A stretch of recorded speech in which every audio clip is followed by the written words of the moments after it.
Bonjour à tous, bienvenue sur Business 24. Merci de suivre Ecopress, votre magazine d'information économique et financière décrypté par des experts et journalistes sur les questions économiques. Intitulé Aux portes du paradis, comment la Côte d'Ivoire peut rattraper son retard technologique. C'est en substance ce que dit le 6e rapport de la Banque mondiale sur l'économie ivoirienne paru en février dernier. Un rapport que nous allons analyser au cours de cette émission. Et le second thème à aborder ce jour concerne la monnaie unique de la CEDEAO. Va-t-on tout droit vers la création de cette monnaie commune, surtout après la rencontre d'Accra? Pour en parler, nous recevons deux invités. Dr Séraphin Prao, bonjour. Bonjour. Vous êtes enseignant-chercheur à l'université Alassane Ouattara de Bouaké, enseignant en économie. Merci d'avoir répondu à notre invitation. C'est moi qui vous remercie. Nous recevons également Bamba Mafungbe, bonjour. Bonjour. Vous êtes journaliste économique au quotidien Le Temps, au quotidien LG Info. C'est un quotidien ivoirien d'information générale. Merci d'avoir répondu à notre invitation. Merci beaucoup. Je suis toujours heureux de me trouver sur le plateau de Business 24, surtout quand il s'agit d'aborder les questions économiques. Alors merci, on se retrouve tout à l'heure pour la première partie de cette émission. C'est un rapport de 64 pages intitulé, comme nous l'indiquions tantôt, Aux portes du paradis. Comment la Côte d'Ivoire peut rattraper son retard technologique, un document dans lequel la Banque mondiale note la performance indéniable de l'économie ivoirienne, plus 7,6% de croissance réalisée en 2017. Mais la Banque mondiale enjoint les autorités du pays à prendre des mesures urgentes pour booster le secteur de l'innovation. Alors, Dr Prao, que représente pour un pays comme la Côte d'Ivoire un rapport de la Banque mondiale? Bon, en général, merci beaucoup pour votre question. En général, les économistes adoptent la méthodologie suivante. Le plus souvent, nous établissons d'abord les faits, on les analyse et on tire les conclusions. Et c'est cette méthodologie, effectivement, qui est adoptée au niveau du groupe La Banque mondiale.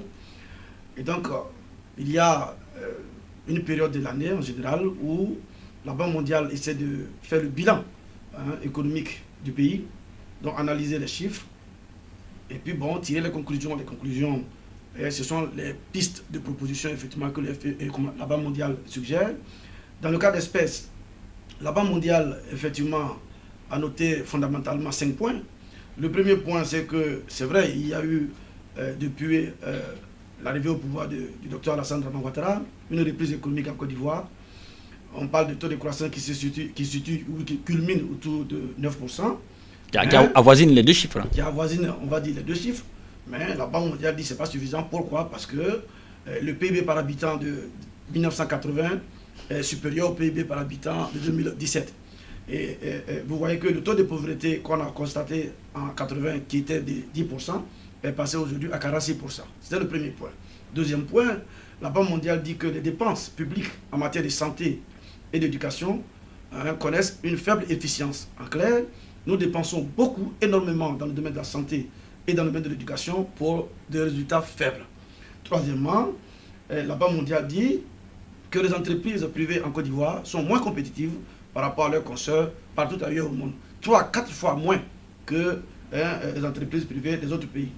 Alors, quatrièmement, le rapport dit ceci, c'est que les investissements directs étrangers qui représentent à peu près 2% en Côte d'Ivoire demeurent à un niveau très faible comparativement aux autres pays et en rapport à la promesse du président de faire de notre pays un pays émergent à l'horizon 2020.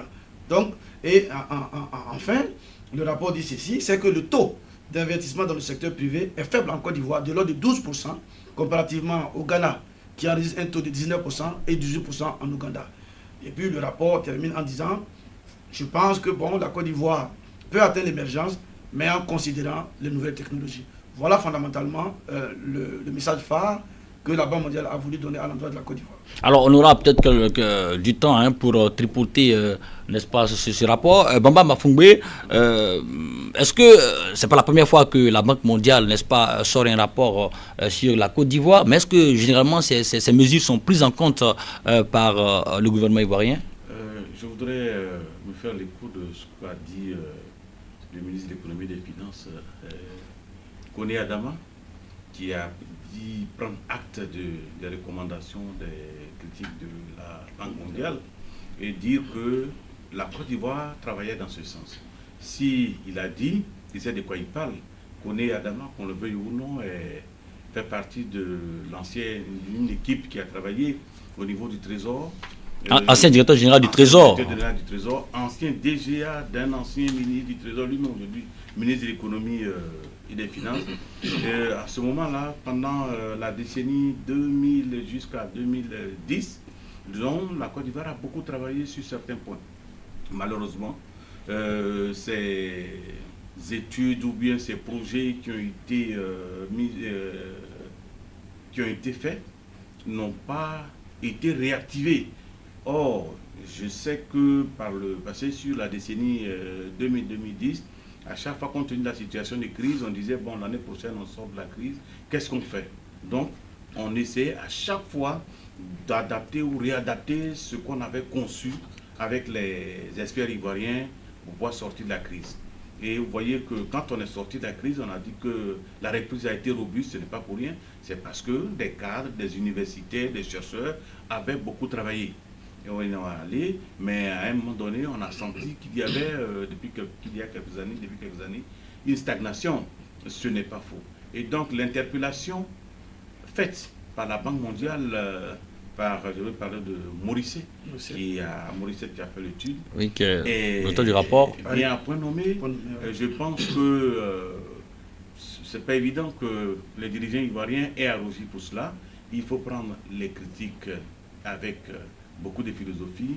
Et si on veut aller à l'émergence, prendre en compte ce qu'ils ont dit, ce que la Banque mondiale a dit, et on va avancer. Dans le cas contraire, on risque encore de continuer de patauger. Alors, docteur Praou, je reviens à vous. Alors, quel est le point essentiel de ces critiques le point essentiel, c'est que voilà un pays qui veut être émergent à l'horizon 2020, c'est-à-dire dans 2 ans. Et ce pays-là n'a pas compris qu'il faut compter avec les nouvelles technologies. Parce que l'éthique aujourd'hui, nous parlons en économie aujourd'hui de ce qu'on appelle le capital immatériel, le capital intangible. Quand vous prenez par exemple la contribution des facteurs au taux de croissance aux États-Unis, l'éthique représente à peu près le tiers. Vous prenez la contribution des facteurs en France et dans bien d'autres pays développés, ça va même jusqu'à je vais dire la moitié. Alors que nous en Côte d'Ivoire, l'éthique sont encore à la traîne au niveau de la contribution, n'est-ce pas, dans le PIB. Et donc fondamentalement, c'est ce que le rapport piloté par M. Morisset a dit. Il faut que la Côte d'Ivoire, effectivement, tienne compte effectivement d'éthique dans ses programmes de développement. Alors, docteur Praou, je reste avec vous. Quand on a un pays comme la Côte d'Ivoire, avec 25 millions d'habitants environ, on a 30 millions d'abonnés au niveau du mobile, on a 17 millions d'abonnés à Internet, 10 millions d'utilisateurs de solutions de paiement mobile pour un volume de transactions de 17 milliards par jour, 3,5 millions de personnes qui utilisent Facebook. Est-ce qu'on ne peut pas dire qu'il y a eu quand même des avancées aussi remarquables par rapport aux pays de la zone? Non, il n'y a pas eu d'avancées. Vous parlez de 30 millions, effectivement, qui ont un téléphone mobile. Donc, à peu près, on va dire 84% du taux de pénétration. C'est quand même énorme. Mais attention, relativiser ces chiffres. Parce que, au niveau de ceux qui ont accès à Internet en Côte d'Ivoire, ils ne représentent que 3%. Ceux qui ont accès à Internet haut débit ne représentent que 2%. Il est vrai que ce secteur contribue, je vais dire, à la croissance, puisque en 2013, par exemple, le chiffre d'affaires du secteur de la téléphonie représentait 1000 milliards. Hein? C'est quand même énorme. Plus de 1000 milliards, on parle de 1200 milliards aujourd'hui. Voilà, donc, non, je dis en 2013, ça représentait 1000 milliards et avec 5400 emplois directs créés. Donc c'est un secteur quand même qui contribue. Mais, je veux dire, les retombées, il a dit que les conséquences réelles sur l'économie sont encore à rechercher ailleurs. Et c'est la raison pour laquelle, effectivement, le rapport Morisset dit non. Il est vrai que le chiffre d'affaires du secteur de 1000 milliards, il faut voir, est-ce que dans le quotidien des Ivoiriens, les TIC sont employés? Par exemple, le pauvre paysan, Or, il y a un lien à faire entre l'éthique et l'agriculture. Nous aurons le temps, effectivement, d'en parler. Alors, Bamba Mafungbe, la Côte d'Ivoire, on dit, fait partie du top 10 de l'indice de développement d'éthique de l'UIT, l'Union internationale de télécommunications, avec quand même, n'est-ce pas, cette avancée-là. Le rapport de la Banque mondiale est clair, le pays est en état au niveau de l'innovation technologique. Je dirais oui. Vous voyez, je vais prendre sur le simple point de la connectivité à Internet. Mais il arrive que quand on sort de la zone d'Abidjan, on n'est plus connecté. Moi, il m'est arrivé une fois d'aller en mission à Bondoukou. C'était pas facile, j'avais 2 clés. En fait, deux clés d'accès à Internet de 2 opérateurs. Je n'y arrivais pas. Ça veut dire qu'il y a problème. On nous a dit qu'on est en train de construire des fibres optiques à chaque fois on nous parle. Et on est avancé, aujourd'hui on a 5000... mais avouons que ce n'est pas suffisant. On peut faire mieux que ça. Je vous dis, il y a des zones où on n'a pas la connexion Internet. Heureusement, peut-être qu'aujourd'hui, avec le mobile, on reçoit des alertes, d'informations, mais ça ne suffit pas. Ça ne suffit pas. On peut faire mieux que ça. La Côte d'Ivoire, quand tu regardes aujourd'hui, moi je me félicite du fait que je prends un cas banal, je dois effectuer un voyage dans un mois. J'ai quasiment fini les formalités en ligne. Je voudrais m'en féliciter. Il y a 10 ans, 6 ans de cela, ce n'était pas facile. Je dis que c'est bon. Aujourd'hui, j'ai pas forcément... J'ai déjà pris mon rendez-vous. Demain matin, je viens, il est fini. C'était pas facile par le passé. Aujourd'hui, avec les TIC, professeur Prao sait déjà qu'il peut aller à l'aéroport à 30 minutes d'un vol ou à 1 heure d'un vol. Il dit, ah non, on regarde, ça marche. Mais on peut faire mieux que ça aujourd'hui. Je pense bien que la Côte d'Ivoire a les moyens et les ressources, l'expertise aussi bien humaines que les ressources un peu, comment on appelle ça, la technologie qui est là. Il y a des jeunes gens qui le maîtrisent et puis Alors, pour combler ce déficit technologique, la Banque mondiale propose une stratégie articulée autour de 3 axes complémentaires, dont l'essentiel, c'est ouvrir l'économie ivoirienne afin d'attirer les investisseurs étrangers et de bénéficier ainsi de transferts technologiques et de compétences. Je voudrais regarder bien. Quand on parle de... Je ne vais pas citer cet opérateur. En la matière, au niveau d'Internet, il se dit que c'est le meilleur. Un opérateur sud-africain qui prospère bien en Côte d'Ivoire. Mais est-ce pour autant la même pratique se fait ailleurs dans d'autres entreprises? Il y a un autre opérateur que je ne voudrais pas citer, hein, en Verdure. Aujourd'hui, il nous revient que tous les responsables qui sont des expatriés. Donc, ils viennent du pays de l'opérateur. Le transfert technologique n'est pas... Les nationaux, excusez, je veux être là peut-être chose, prendre la cause de nos frères qui y sont sous-directeurs, chefs de projet, chefs de temps. Mais on peut leur faire confiance. À un moment donné, si il y a un opérateur français qui a réussi très bien en Côte d'Ivoire, a beaucoup évolué, son image est beaucoup collée à l'image des membres du gouvernement ivoirien que je ne voudrais pas citer. Regarde, suivez mon regard. Si on fait confiance qui a été DG à l'expertise locale, il n'y a pas de raison que les gens ne puissent pas évoluer. Mais si on les relègue au second plan, je passe sous le couvert de mon professeur qui est là, c'est pas évident que ça puisse marcher. Je pense que dans un partenariat gagnant-gagnant et de confiance, on va évoluer. Si aujourd'hui, excusez-moi, moi je reprends Business 24, je n'envoie que des Bamba, alors que Ali peut faire bien le travail ou bien Prao peut faire bien le travail. Bon, c'est difficile. Docteur Prao, c'est vrai que pour au niveau des transferts de technologie, il y a un problème. Comme il a dit M. Bamba lui-même, effectivement, il y a un souci. Alors que lorsque une entreprise multinationale vient s'installer dans un pays, c'est le management en fait de l'entreprise qu'on transfère au pays hôte. Et c'est vraiment déplorable qu'au lieu de transférer le management, on transfère effectivement des expatriés. Alors, il va sans dire qu'au niveau local, personne n'aura bénéficié effectivement de ce transfert de management. Donc c'est de ce souci-là que parle M. Bamba. Il est avéré. Également, il faut aussi pointer du doigt aussi, effectivement, je vais dire, le déficit même de volonté au niveau de nos dirigeants. Et regarde, je prends un exemple banal. Vous prenez 2 pays africains et qui cherchent effectivement à connaître ça des usines de voitures. Et vous prenez un autre pays, qui est un pays peut-être asiatique. Prenez par exemple l'exemple de la Chine. La Chine vous dit, je veux que effectivement vous veniez assembler vos voitures en Chine, mais vous venez avec 10 ingénieurs français. Vous formez nos ingénieurs. 10 ingénieurs chinois et ils forment un ensemble de 100 techniciens et ce sont les 100 techniciens qui vont assembler les véhicules. Mais nous, en Côte d'Ivoire, en Afrique, qu'est-ce que nous faisons? Pensez-vous que le gouvernement a la carrure pour imposer de telles politiques? Ce sont des conditions du contrat. Lorsque vous ne voulez pas être dans un contrat léonin, c'est-à-dire un contrat qui profite simplement, je veux dire, aux Occidentaux, parce que c'est eux qui doivent nous transférer la technologie, effectivement, et que cela soit en défaveur des pays pauvres, il faut que vous discutiez. Nous avons la matière première, nous avons le capital naturel. Mais pourquoi est-ce que nous sommes faibles au niveau de la discussion des contrats? C'est là le problème.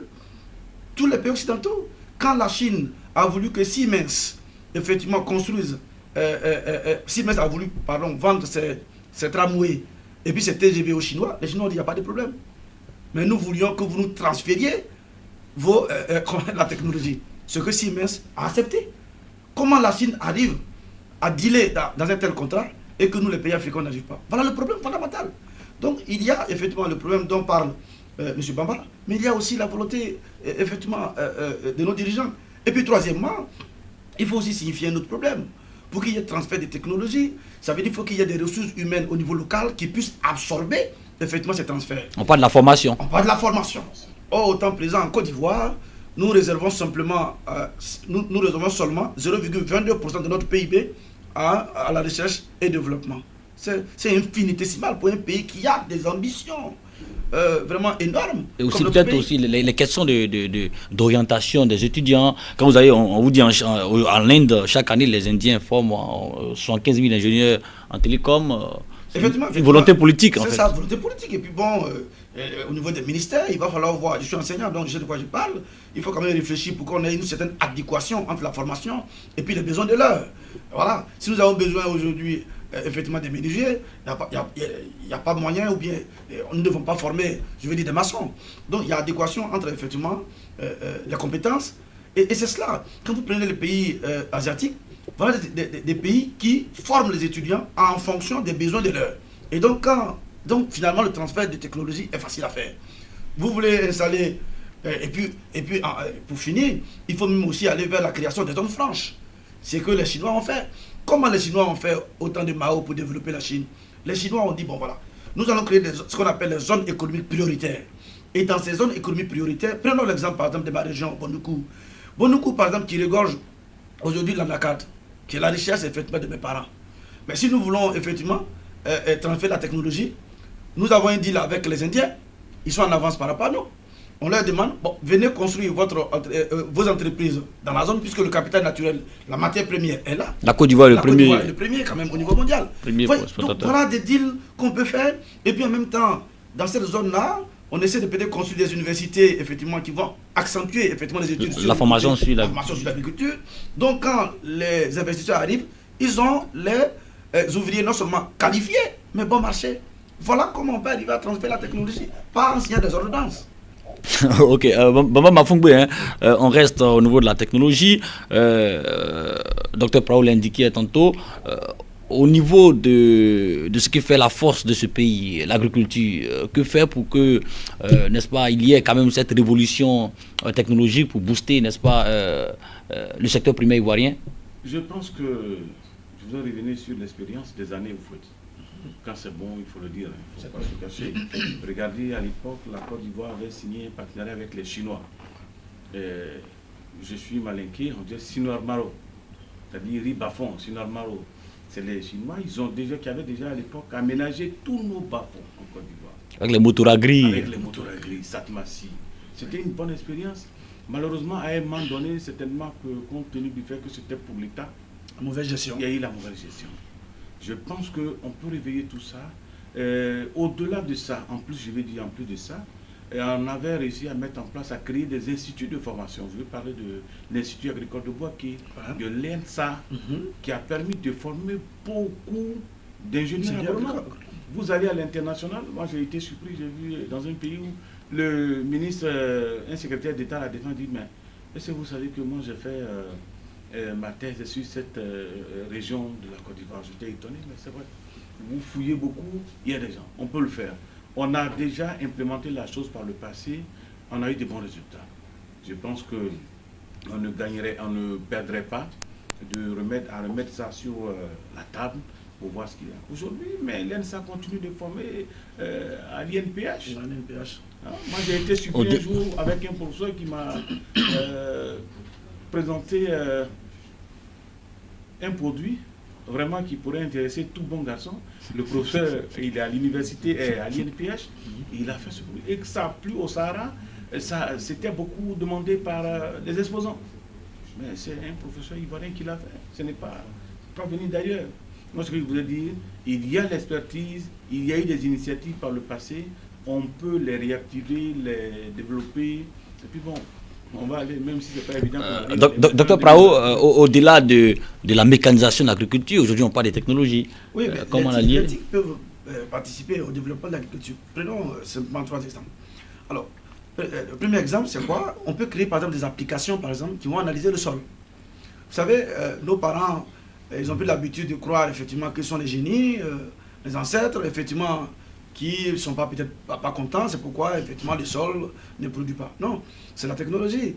Donc peut-être le sol n'est pas, il n'y a pas tel calcaire ou bien, enfin, je vais dire tel ingrédient. Alors qu'avec une simple application qui marche bien en Tanzanie, les Tanzaniens ce sont des Africains comme nous. Ça marche bien au Rwanda, ça marche bien au Kenya. Pourquoi nous ne pas l'expérimenter? Même au Nigeria. Aujourd'hui le paysan, il a une application avec sa tablette, il dépose ça sur le sol, ça lui dit effectivement là, voilà la culture que vous pouvez mettre là. Soit l'igname, le maïs, l'anacarde, etc. Vous voyez, ça fait gagner du temps. Deuxièmement, on peut créer des applications par exemple qui vont former en temps réel nos parents sur la météo par exemple. Bon, vous voyez, une petite météo, enfin une petite pluie peut ravager les cultures par exemple, effectivement des parents.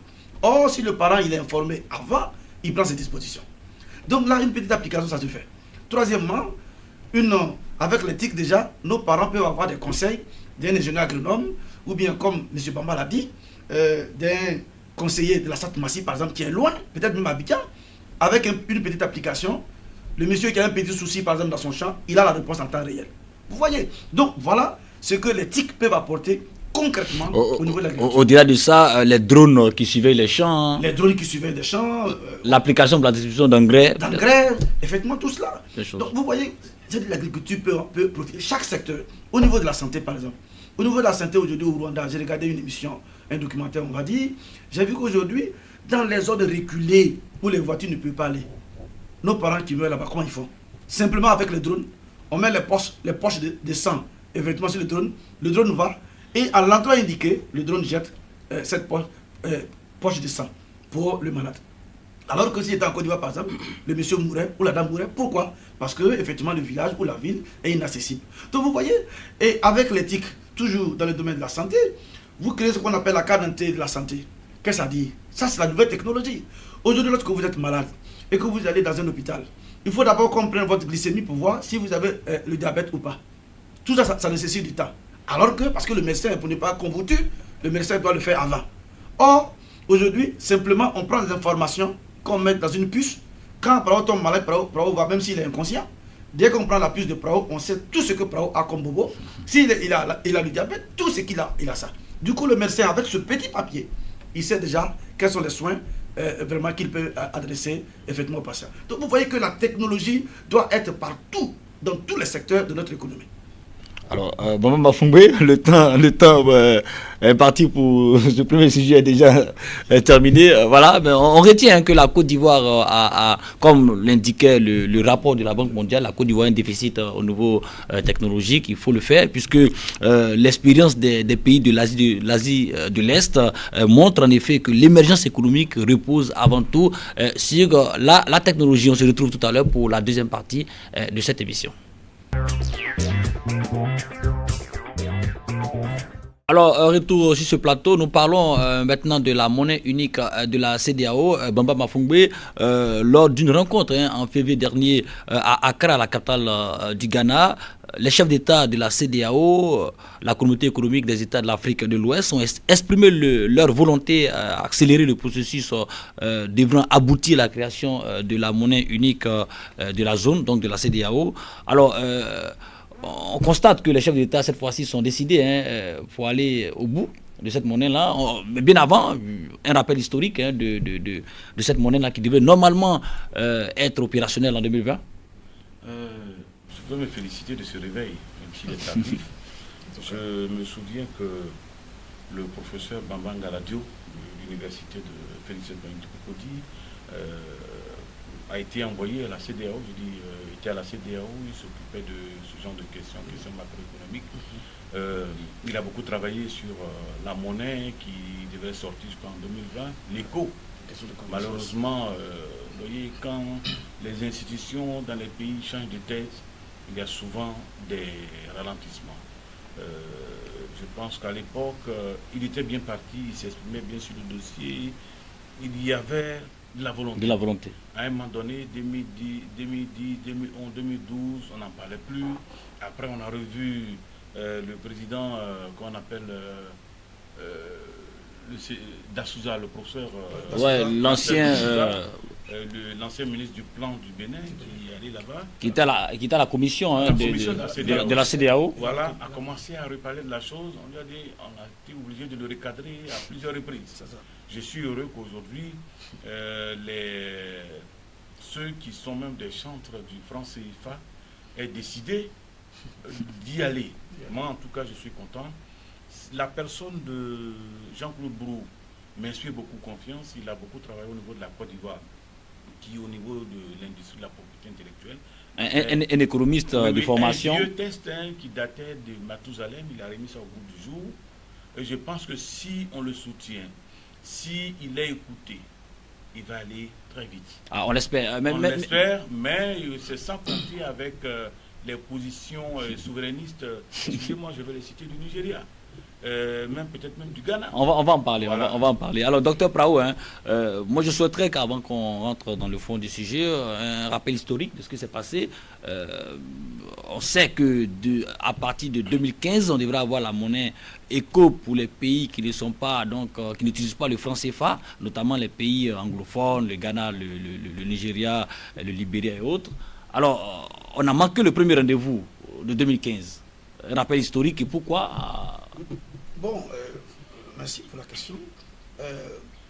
Ce qu'on peut dire sur le projet de la monnaie unique éco, c'est que l'idée d'abord est venue en 1983 lors d'une réunion des chefs d'État d'alors, de la CEDEAO, dont on décidait effectivement d'avoir une monnaie commune. Et donc l'idée est venue en 1983. Et fondamentalement, les choses se sont accélérées en 1996 avec la création de l'AMAO, l'Agence monétaire de l'Afrique de l'Ouest. Et cette agence, effectivement, dans la foulée, a créé effectivement l'Institut monétaire de l'Afrique de l'Ouest. Et c'est cette institution, effectivement, qui a dit qu'à l'horizon 2015, les pays de la ZMAO, c'est la zone monétaire qui recouvre l'ensemble des pays qui font partie de la CEDEAO, mais qui ne sont pas de la zone UEMOA, donc le Ghana, la Guinée, Sierra Leone, Libéria et autres, et Nigeria. Donc ces pays-là devaient effectivement remplir les conditions. Et les conditions, ce sont effectivement les critères de convergence. Les critères de premier rang et les critères de second rang. Le respect, par exemple, des normes sur l'inflation, sur le taux d'endettement, sur le rapport masse salariale divisé par richesse fiscale. Effectivement, donc toutes ces conditions-là, ces pays-là devaient les respecter jusqu'en 2015. Et si les pays avaient respecté effectivement ces conditions, en 2020, on devait aller normalement effectivement à cette monnaie unique-là. Donc voilà les étapes, les deadlines qu'on a données effectivement dans ce projet-là. Mais M. De Souza, M. Baba l'a rappelé tout à l'heure. Marcel De Souza. Voilà, il a rappelé effectivement que de 2012 à 2016, aucun pays de la CEDEAO n'a respecté les critères de convergence. A fortiori, les pays de la zone, les pays de la ZMAO. Donc voilà l'état actuel. Les pays qu'on attendait qu'ils soient comme nous, en 2015, ils ne sont pas encore devenus comme nous. Pour parler clairement pour que les téléspectateurs comprennent, les critères de convergence ne sont rien que des critères dont le respect font une certaine homogénéité effectivement des politiques. Donc les autres pays qui font partie de la CEDEAO, qui ne sont pas dans l'UEMOA, n'ont pas respecté la feuille de route qui leur a été assignée par la ZMAO. Mais justement, les autres pays n'ont pas respecté la feuille de route. Mais en 2017, on a eu ici une réunion à Abidjan où les ministres de la zone franc avaient soutenu le franc CFA, avaient dit que le franc CFA était une bonne monnaie. Les chefs d'État l'ont soutenu. On avait tous peur de ce que ce projet-là passe sous les tonnoirs. Mais aujourd'hui, on est quand même heureux de savoir que les mêmes chefs d'État qui étaient chantres n'est-ce pas, du franc CFA reviennent. Enfin, heureux, comme M. Baba l'a dit, vous savez que je suis anti-franc CFA. Et donc, je suis le premier à être content, puisque la naissance de l'écho signifie automatiquement le décès, pour ne pas dire l'acte de décès de franc CFA. Mais en même temps, le fait que notre président, par exemple le président Ouattara, fasse partie des présidents aujourd'hui qui, mano militari, de façon précipitée, sont devenus des pro-éco, moi ça m'inquiète. Ça m'inquiète et je vois en cela un jeu politique qui peut-être vise à nous taire, nous les anti-franc CFA. Parce qu'aujourd'hui la grogne est tellement forte. Oui, il y a une pression. Il y a une pression. De 2016 à 2000.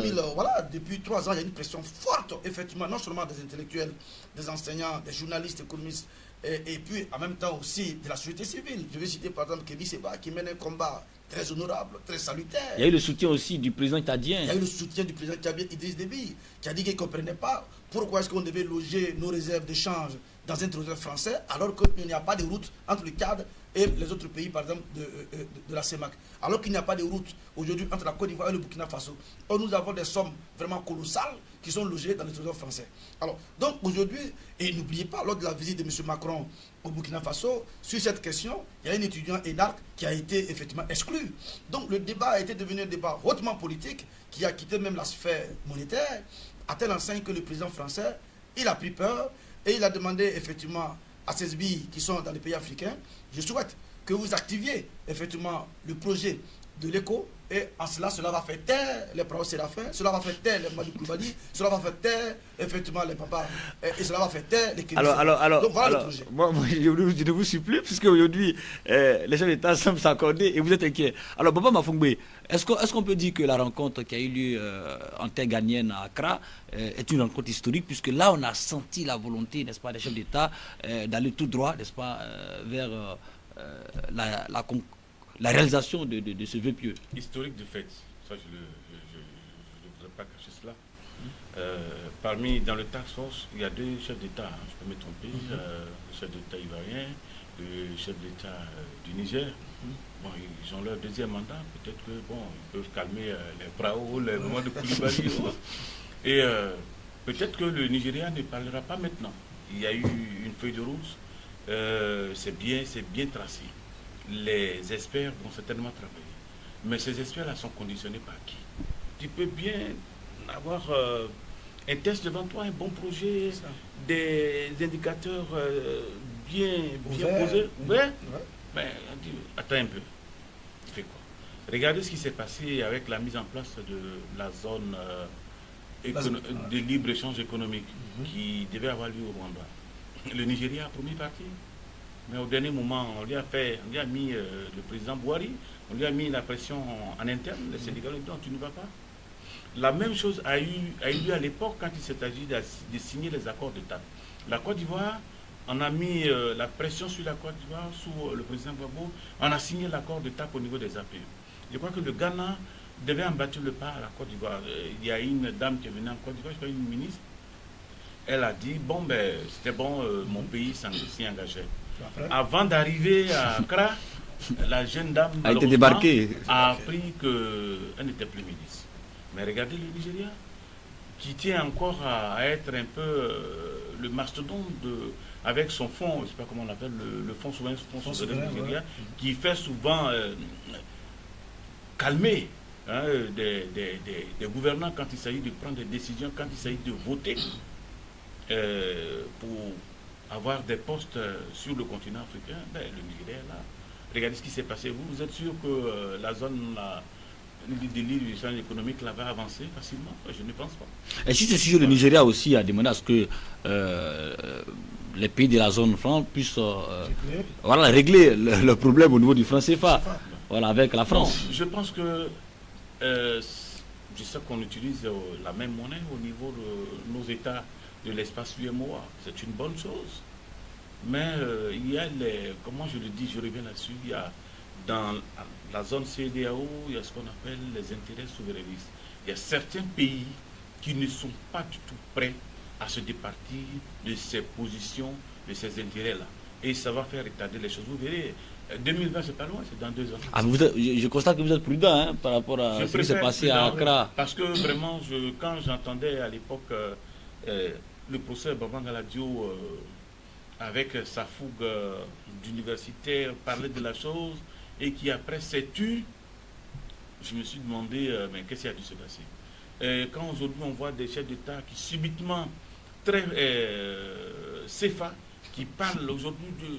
Il dit attention, oui, comme l'a dit... Il y a Anguille sous roche. Il y a Anguille sous roche, je préfère être prudent. Pour un jeune intellectuel comme moi, je fais confiance à Jean-Claude Brou, qui a su démontrer par A plus B en Côte d'Ivoire qu'il peut faire avancer des dossiers, notamment au niveau de la propriété intellectuelle, je l'ai dit. Je voudrais le féliciter pour ça. Mais au niveau de la CEDEAO, c'est une autre étape.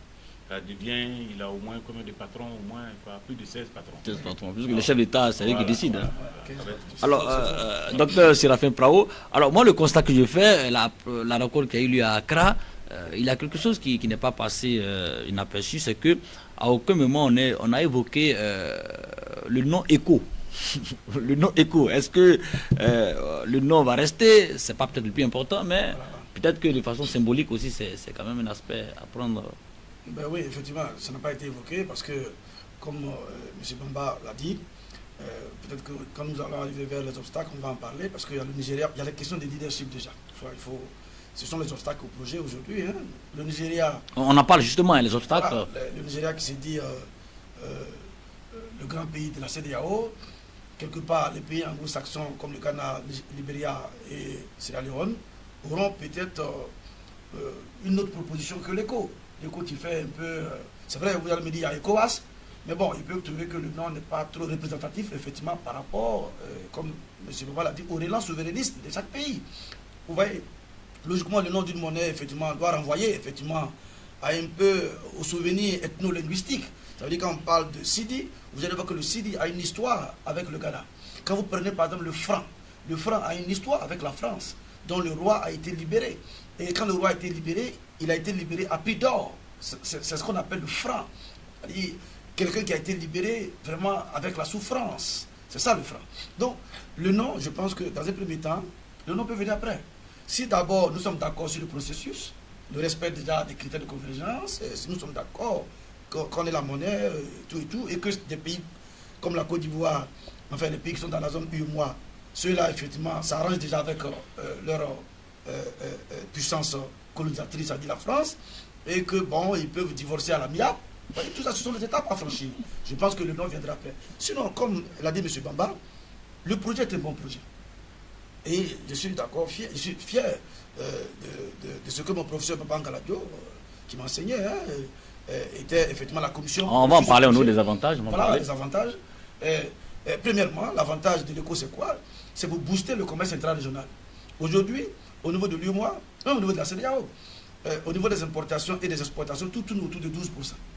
C'est-à-dire que les pays ne commercent pas entre eux. Pourquoi? Parce qu'il y a ce qu'on appelle la balkanisation monétaire. La balkanisation monétaire, c'est que dans la même zone, il y a plusieurs monnaies. Du coup, ça crée un souci. C'est ce qui a fait qu'effectivement, il n'y a pas... Enfin, ça fait partie des causes de la faiblesse, n'est-ce pas, du commerce intra-régional. Alors les pays comme peut-être la Guinée-Bissau, qui n'ont pas une économie forte, la Sierra Leone. Est-ce que ces pays-là ne vont pas souffrir ou bien ne vont pas subir le dictat des gros, oui, effectivement, des poids lourds? Effectivement, ça pose la question de l'optimalité de la zone. Est-ce que la zone éco sera une zone monétaire optimale? Il va y avoir des pays hyper riches, enfin, Nigeria, Côte d'Ivoire, etc., les pays moyennement et les pays pauvres. Et c'est le problème fondamental dans toutes les zones monétaires. Quand vous avez la zone euro aujourd'hui, vous avez la Grèce, qui est un pays sous-développé, dans un continent développé, qui se retrouve avec les riches et qui a des problèmes. Donc il va forcément avoir ces soucis-là pour les petits pays. Deuxième avantage fondamental que nous pouvons tirer de l'éco, c'est qu'il va avoir effectivement la réduction des coûts des transactions. Aujourd'hui, puisque nous sommes dans une zone où il y a plusieurs monnaies, les monnaies fluctuent. Et quand les monnaies fluctuent, quand vous allez au Ghana, bon, vous dépensez trop pour convertir, vous passez du Ghana, vous allez au Libéria, pareil, de Libéria à Sierra Leone, vous dépensez tout ça, dans la même zone. Et avec une monnaie unique, c'est fini effectivement ces coûts de transaction. Troisièmement, avec la monnaie unique, nous allons voir ce qu'on appelle les économies de devises. Prenez un pays comme la Guinée. La Guinée importe 85% de son fuel en Côte d'Ivoire et au Sénégal. Ça veut dire, la Guinée a son franc guinéen. Donc quand la Guinée veut importer, la Guinée est obligée d'avoir des devises, parce que ce sont les devises que la Côte d'Ivoire et le Sénégal vont accepter. Avoir des devises. Ça coûte à ce pays-là, à ce pays frère. Donc en ayant une monnaie unique, la Guinée va importer avec cette monnaie-là son fuel tranquillement. Quatrièmement, la monnaie éco va permettre à cette région de plus de 300 millions de personnes, je veux dire, la CEDEAO, a vraiment agrandi son tissu économique et son tissu industriel. Aujourd'hui, lorsque M. Bamba, qui fait ses affaires peut-être ici en Côte d'Ivoire, crée son entreprise, il pense seulement, effectivement, livrer sa marchandise aux consommateurs ivoiriens. Pourquoi? Parce que, bon, quand je vais penser à l'international, l'autre, bon, la monnaie, c'est pas la même monnaie que nous, bon, c'est compliqué pour moi. Or, désormais, demain, M. Bamba, lorsqu'il va produire, il produit pour, effectivement, toute la zone, effectivement, CEDEAO. Idem pour l'entrepreneur qui est au Nigeria, idem pour l'entrepreneur qui se trouve dans cette zone-là. Donc cela va permettre, et enfin, cela va permettre de dynamiser économiquement cette zone-là. Parce qu'il est dit que deux va mieux qu'un. Donc quand on se met ensemble, nous devenons forts. L'euro aujourd'hui est devenu une monnaie forte parce que les Européens sont devenus très nombreux. Et cette monnaie sera arrimée bon, là encore, à l'euro ou là au encore, dollar? c'est une autre paire de manches, il faut qu'on voit. Et je pense que comme M. Baba l'a dit, il y a des experts, effectivement, comme le ministre Jean-Claude, je pense qu'il est économiste, qui est vraiment expérimenté. Je pense qu'ils vont effectivement penser à tout cela. Fondamentalement, le conseil que moi je suggère, ce que je peux donner effectivement à ces experts, en général pour les petits pays comme nous, il est préférable d'arrimer effectivement cette monnaie à un panier de monnaie. Il faut aujourd'hui aller un peu vers la flexibilité. Nous ne pouvons pas nous payer le luxe d'arrimer notre monnaie à l'euro. Qui est une monnaie forte. Qui est une monnaie forte. Et puis ne pas profiter aussi des fluctuations, du dynamisme par exemple de l'économie américaine et par exemple du yuan chinois. Vous optez pour une monnaie flexible? Moi j'opte, non, je veux qu'on ait, l'éco doit être arrimé à un panier de monnaie. Et dans ce panier de monnaie, nous allons voir d'abord la monnaie européenne, donc l'euro. Nous allons voir la monnaie américaine, donc le dollar. Et nous allons avoir la monnaie qui est incontournable aujourd'hui dans le commerce international, le yuan. Le yuan donc chinois. Voilà le panier, voilà la composition du panier que je propose à la future monnaie éco. Alors, Bamba Mafungbe, je reviens à vous. Une monnaie unique pour la CEDEAO, c'est aussi une banque centrale unique, avec des démembrements dans chaque pays. Mais déjà la question du divorce avec le franc CFA va certainement poser problème, puisque la monnaie, le franc CFA, est fabriqué en France. En Allemagne, je crois, non? En France. En France. Voilà. Quand les autorités françaises ont posé la question aux autorités françaises, que ce soit de la Banque centrale, que ce soit du Trésor français, même du président actuel, Macron, si les Africains veulent, ils peuvent partir. Mais qui de nos chefs d'État, fut-il en fin de mandat ou en fin de deuxième mandat, va avoir le courage d'oser? Le président burkinabé l'a dit, Roch-Marc Christian Kaboré l'a dit, c'est un impératif. Monsieur, excusez-moi, cher confrère, mais par moment, même quand on ne le dit pas, on dit il faut essayer. Mais à chaque fois, il y a des tensions en interne. Peut-être que tu auras plus à te concentrer sur ces tensions en interne dans ton pays, les problèmes de sécurité, de défense, que de parler de monnaie qui appartiendrait peut-être à 15 États. Voici une problématique qu'il va falloir régler. quand quelqu'un se décide, il commence à être un peu progressiste dans l'affaire, on cherche à le casser. Vous voyez au niveau des transports et autres, des mines, il y a le président, l'ancien président ivoirien, qui avait émis des idées qui pourraient aider à financer le transport aérien. Je veux même parler, quand Air Afrique était en difficulté, il avait été commis à faire le tour des pays de l'Afrique de l'Ouest, certains pays membres de Air Afrique, pour relancer une nouvelle compagnie. Qu'est-ce qui s'est passé en Côte d'Ivoire en 2002 septembre? Il y a eu une crise et désormais il était plus focalisé les priorités. C'était maintenant devenu la priorité. Il faut régler les problèmes, il faut régler la crise pour en sortir. Enfin, regardez un peu. Moi, je dis que c'est bien qu'on ait une monnaie forte, comme le professeur l'a dit. Peut-être en plus de ça, on peut même aller vers l'Afrique du Sud. Si en Afrique de l'Ouest, il y a une bonne zone monétaire et que dans le Sud, on est solide, l'Afrique, ça va se porter mieux. Mais je doute fort qu'on ne puisse réussir. Parce que même si... vous n'êtes pas optimiste à vous entendre. Non, je fais confiance à celui qu'on a placé là, mais je dis et redis qu'il a cette fois-ci peut-être 15 patrons, en plus de ceux qui sont en Occident, à qui nos chefs d'État vont rendre compte. Alors, je reste justement avec vous. On parle de Jean-Claude Brou. Jean-Claude Brou est l'actuel, j'allais dire, le nouveau président de la commission de la CEDEAO, la communauté économique des États de l'Afrique de l'Ouest. Jean-Claude Brou, qui est-il? C'est un économiste. Il a été fonctionnaire international au Fonds monétaire international. Voilà, il a été ministre de l'Industrie et des Mines en Côte d'Ivoire. C'est un économiste chevronné qui est à la tête de la commission de la CEDEAO. Un avantage pour, n'est-ce pas, booster ce projet, Baba Mafungbe? Je l'ai dit, il a déjà l'avantage d'avoir côtoyé le secteur minier ivoirien. Il a travaillé dessus. Il y a des dossiers qui étaient bloqués à un moment donné au niveau des mines. Vous voyez qu'il y a le DG d'une multinationale qui passait son temps à gueuler, à réagir, à donner de la voix, mais quand il est venu, qu'il a pris les dossiers en main, les choses ont avancé, les choses ont évolué. Malheureusement, dans ce domaine-là, peut-être s'il doit travailler pas seulement sur la monnaie unique, il doit travailler sur le secteur minier, sur peut-être le secteur comment on appelle, du commerce et autres. Là, il sera peut-être confronté à ce qui n'a pas pu régler en Côte d'Ivoire, l'orpaillage clandestin. Et en Sierra Leone, il y en a. Au Burkina Faso, il y en a. Ces mêmes Burkinabés se retrouvent ici dans les puits et dans les fosses en Côte d'Ivoire, à Komoué et autres, pour entendre polluer, excusez-moi, ces cours d'eau là avec du cyanure. Ça va être à ce niveau-là. Mais je pense que déjà, c'est l'expérience qu'il a acquise au niveau de la Côte d'Ivoire, au niveau du FMI. Même, je crois qu'il a fonctionné, il a travaillé un peu au niveau du Tchad en tant que représentant résident. Voilà, du FMI. C'est un atout pour lui. Mais je reviens encore sur ma position. Désormais, il n'est pas le ministre de l'Industrie et des Mines de la Côte d'Ivoire avec un seul président. Il a 16 patrons, 15 patrons, y compris, enfin plus la France. Bon, je ne voudrais pas dire le nom. Donc, mais vraiment, je pense bien qu'il faut l'encourager. Il faut faire des bénédictions pour que c'est un Ivoirien qui arrive à ce poste-là.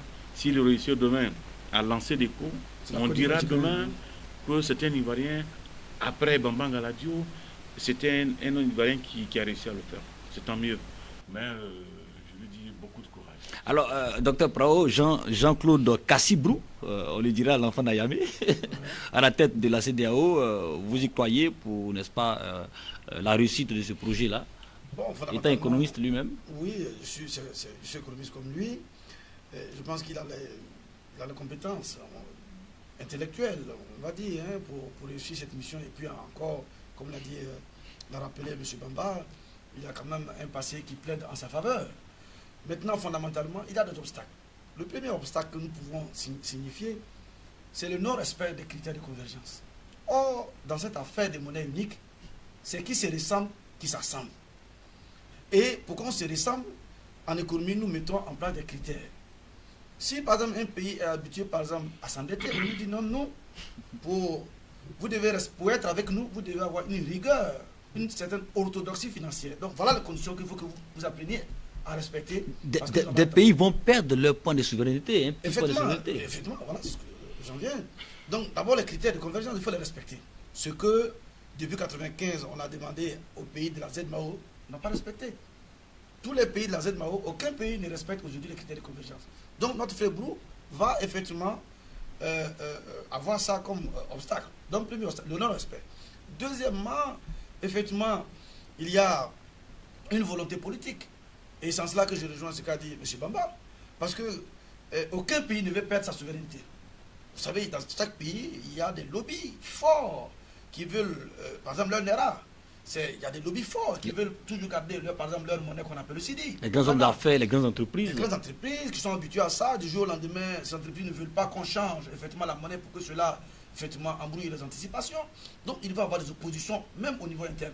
Et ces lobbies peuvent effectivement retarder effectivement le projet en étant effectivement des cellules opaques derrière le président. Il y a ça. Et puis troisièmement, il y a la question du leadership. La question du leadership. Parce que le Nigeria, par exemple, n'aime pas recevoir les ordres de la zone UEMOA. Le Libéria dit, vous êtes une petite économie, c'est moi qui exporte tout en Côte d'Ivoire. En Côte d'Ivoire, il y a même tout ce que nous avons, les ampoules, etc. Ça vient du Nigeria. Nous a dit, je suis la puissance en économie, et c'est vous qui allez venir me dicter. Parce que le Nigeria, par exemple, au niveau du taux d'inflation, par exemple, tolère un peu plus d'inflation pour lutter contre la pauvreté. Chez nous, en Côte d'Ivoire, on ne tolère pas du tout l'inflation. Nous voulons maintenir l'inflation à un niveau très bas. Autour d'1%. Autour d'1%, alors que nos populations souffrent. Quelle est cette économie? Quelle est cette économie où on veut lutter contre l'inflation et appauvrir la population? Alors que le Nigeria, le Ghana, je vous rappelle que le mois passé, le taux d'inflation moyen au Ghana était de 10%. Donc voilà un problème qui va se poser. Et puis enfin, je dis bien enfin, le problème fondamental qui peut se poser à notre frère Brou, c'est effectivement les puissances occidentales qui vont tirer derrière la corde. Faut être clair, Macron va embrouiller effectivement le projet. Les pays anglophones, l'Angleterre et les Américains par exemple, qui font beaucoup de deals avec le Ghana et le Nigeria. Avec le Nigeria, vont tirer les ficelles.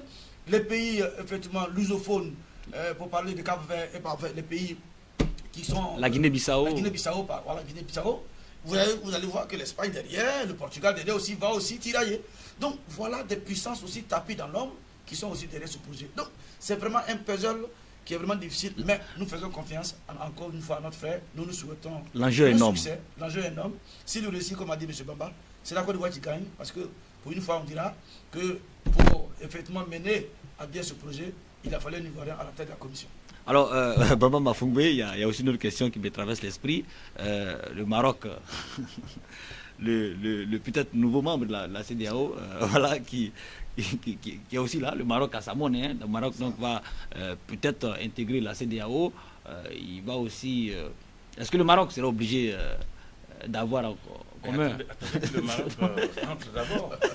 Non, il est intéressant d'anticiper pour qu'on en discute déjà, pour éclairer l'esprit de notre spectateur. En plus du Nigeria, ça devient notre gros morceau. Hein. Il va falloir digérer. Il y a le Ghana, le Maroc, le Nigeria, la Côte d'Ivoire. Bon, peut-être... C'est ça, le dirham, la monnaie marocaine. Bon, peut-être je sens une présence forte d'entreprises marocaines en Côte d'Ivoire, qui est quand même la porte d'entrée du point de vue économique dans l'espace UEMOA. C'est une bonne chose. Il y a des entreprises marocaines en Guinée-Conakry, il y en a, je crois, au Sénégal, je crois, au Burkina. C'est tant mieux. Mais ce que je voudrais dire, je ne voudrais pas me prononcer trop sur le cas marocain, compte tenu du fait que ils viennent d'arriver, ils vont observer, ils vont faire leur premier, le Maroc va faire ses premiers pas. Et comme quand on attend le roi parler, il dit il faut faire confiance aux Africains, il a souvent des propos... La fibre panafricaniste. Panafricaniste, c'est ce que je voulais dire. Je pense bien que ça peut marcher. Mais, encore une fois, il y a les relents, comme il a dit le professeur. Il y a des intérêts souverainistes, aussi bien au niveau du Nigeria, aussi bien au niveau de la Côte d'Ivoire, le Ghana et le Maroc. Donc, je pense qu'il va falloir à un moment donné mettre tous ses intérêts en face et puis, bon, peut-être harmoniser les positions. Ça aussi, ça prend du temps. Alors, docteur Praou, ce que je demande, le Maroc intègre la CEDEAO, il y a quand même cette obligation morale d'avoir cette monnaie aussi en commun. Effectivement, donc c'est ce qu'a dit M. Bamba, et c'est un souci parce que si le Maroc intègre effectivement la CEDEAO, le Maroc est obligé effectivement de s'inscrire dans ce nouveau projet de monnaie commune, pour ne pas dire monnaie unique, l'éco. Mais ce qui n'arrangerait pas forcément, le royaume chérifien. Le royaume chérifien, parce que bon, c'est une économie florissante. Je vous apprends que le Maroc est candidat, le pays est candidat pour la Coupe du Monde 2026. Donc c'est un pays qui a des ambitions, justifiées d'ailleurs, parce que d'ailleurs, quand vous voyez les entreprises aujourd'hui en Côte d'Ivoire, ce sont quasiment des entreprises marocaines. Hein. Le Maroc en 2015-2016 a été le pays qui a beaucoup investi en Côte d'Ivoire devant même la France. Devant la France. Donc vous voyez bien. 2015. Mais voilà. Donc vous voyez bien que le Maroc, je ne pense pas que le Maroc accepterait effectivement d'avoir cette monnaie-là. Je pense plutôt que le Maroc va négocier effectivement pour son cas. Ça veut dire faire partie de la CEDEAO, mais peut-être garder effectivement sa monnaie, comme par exemple le Royaume-Uni qui faisait partie de l'Union européenne, mais qui avait gardé toujours sa propre monnaie, qui n'avait pas la monnaie. Je pense que le Maroc va négocier ainsi. Et puis, mais je pense aussi que si le Maroc négocie ainsi, ce ne serait pas trop juste. On verrait ça comme, effectivement, le Maroc venait pour profiter des pays africains. Parce que fondamentalement, c'est le Maroc qui serait, et le Nigeria, qui seraient les deux grands pays. Et donc, comme c'est une zone très vaste, et donc ce serait vraiment pour des visées, vraiment, je veux dire, je ne dirais pas impérialiste, mais économique. Ce serait des intérêts. Sinon, logiquement, le Maroc devrait, si le Maroc décide vraiment, véritablement, comme vous le dites, parce que le pays est devenu très panafricain, ben, s'ils sont devenus panafricains, logiquement, on devrait avoir la même monnaie. Mais je doute fort que le Maroc accepte ce projet. Alors, Baba Mafougbe, nous terminons cette émission. Moi, je vous pose cette question, vous allez me répondre peut-être en 30 secondes. Croyez-vous qu'en 2020, ou bien dans un avenir proche, la CEDEAO, l'Afrique de l'Ouest, aura sa monnaie? Je ne crois pas. Compte tenu de tout ce que nous avons développé là, il y a beaucoup d'obstacles, il y a beaucoup d'intérêts en jeu, et il y a encore beaucoup de non-dits. Et ceux qui portent aujourd'hui le TAC Force sont en fin de mandat quasiment, à moins qu'ils ne veuillent renouveler pas une voie ou une autre. Mais quand je regarde tout ça, je dis 2020 c'est dans 2 ans. On aura plus ou moins plus de 47 ans, 48 ans, ce n'est pas quand même 50 ans. Hein. Attendons de voir. Docteur Praou, possible? Enfin, comme on dit... Je rappelle que vous êtes des chantres de la monnaie unique.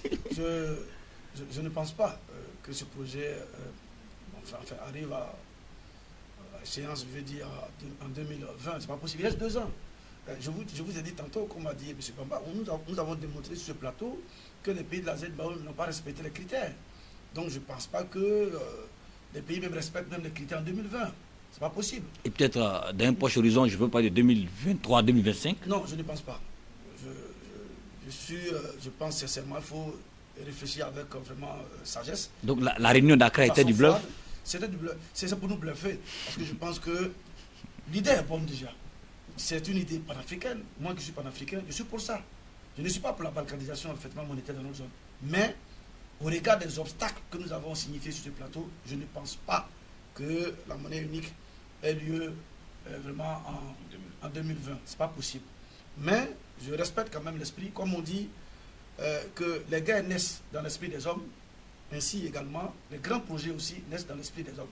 Donc voilà, dans la tête, dans nos esprits, il faut que les Africains comprennent une chose, que c'est en étant unis que nous allons pouvoir nous développer ensemble. Et donc, ce projet, c'est un grand projet, mais je ne pense pas que nous ayons l'aboutissement en 2020. Alors, merci à mes 2 invités d'avoir échangé avec nous sur 2 sujets majeurs de l'économie. Je rappelle que nous avons parlé du rapport, du 6e rapport de la Banque mondiale sur l'économie ivoirienne. Nous avons aussi échangé sur la monnaie unique de la CEDEAO. Est-ce que cette monnaie-là, n'est-ce pas, aboutira en 2020? On a ici eu la thèse de nos 2 invités. Merci en tout cas d'avoir échangé avec nous. Je rappelle que nous étions avec Dr Séraphin Séraphin Yao Prao, il est enseignant-chercheur en économie à l'université Alassane Ouattara de Bouaké. Merci d'avoir répondu à notre invitation. C'est moi, je vous remercie avec plaisir. Alors nous étions aussi avec Bamba Mafungbe, il est journaliste économique à LG Info. Merci également d'avoir répondu à notre invitation. À bientôt. Alors, je remercie l'équipe technique qui a permis la réalisation de cette émission. Augustin Kra, Marius Seri, Soro Chilina. Quant à vous, téléspectateurs, nous vous donnons rendez-vous pour une autre émission d'Ecopress. Sur ce, bonne suite de programme sur Business 24.